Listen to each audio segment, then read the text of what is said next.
अरे वो अंकल के दोस्त का लड़का इंजीनियर होकर अब्रॉड में लाखों कमा रहा है। तुमने कुछ सोचा है कि नहीं? सुना है तेरे दोस्त की मौसी की लड़की डॉक्टर बन गई। अब तो उसका करियर सेट है। पैसा तो बारिश की तरह बरसेगा अब उस पर। और तू ये क्या कर रही है? वो वैसा कर रहा है, ये ऐसा कर रहा है। कैसा फील होता है दोस्तों ये सब सुनकर? या फिर सिर्फ कंफ्यूजन होता है ये सब देखकर? डरो मत, आप अकेले नहीं हो। यहाँ पर लोग कंपैरिजन को ही जिंदगी समझते हैं। हर इंसान यहाँ अलग होता है।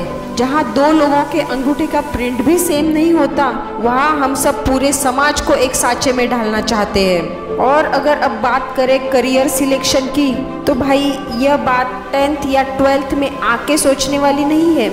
इसकी शुरुआत तो बचपन से ही होनी चाहिए।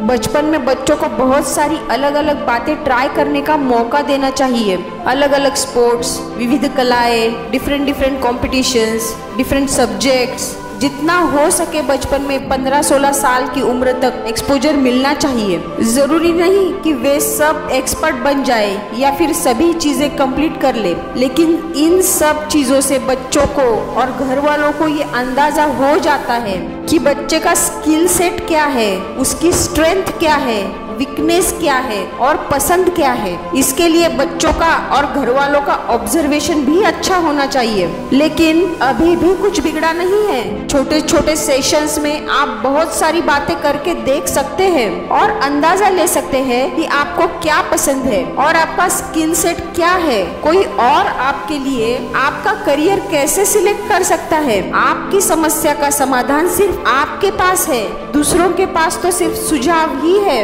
आपका सिलेक्ट किया हुआ काम हो सकता है आप जिंदगी भर करें। इसीलिए तो आपके पूरे जिंदगी का प्लान कोई और कैसे कर सकता है? और फिर ऐसा न हो कि किसी और के प्रभाव में आके आप कुछ और ही करें और फिर इंटरेस्ट या उसके लिए एप्टीट्यूड न होने के कारण आपको वो चीज बोझ लगने लगे। इसीलिए दूसरों को देखकर कुछ मत कीजिए, खुद को पहचानिए, अपने स्किल सेट को पहचानिए।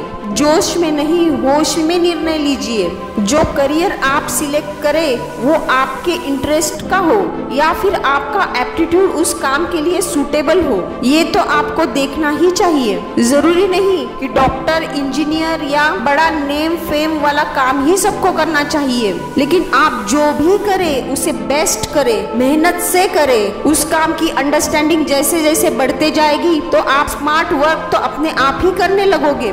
अपना काम हमेशा ईमानदारी से करना, क्योंकि ईमानदारी और बुद्धिमानी से किया गया कोई भी काम व्यर्थ नहीं जाता। हो सकता है घर वालों को आपका डिसीजन अच्छा नहीं लगे, लेकिन ये बात हमेशा याद रखना कि वह आपके भविष्य को लेकर ही चिंतित होते हैं। उनकी बात सुनना, समझना, उनको अपनी बात समझाना, उनको मनाना और फिर सही डिसीजन लेना। प्रैक्टिकली अगर आप 2-3 चीजों में करियर के ऑप्शन भी सोच कर रखे तो आपके पास बैकअप प्लान भी तैयार रहेगा। दोस्तों, जीवन खुल के जीना, खुशी से जीना। आपको आपके भविष्य के लिए बहुत बहुत शुभकामनाएं। और हमेशा याद रखना, जीवन में केवल वही यात्रा असंभव है जिसे आपने कभी शुरू ही नहीं किया। जय हिंद, वंदे मातरम।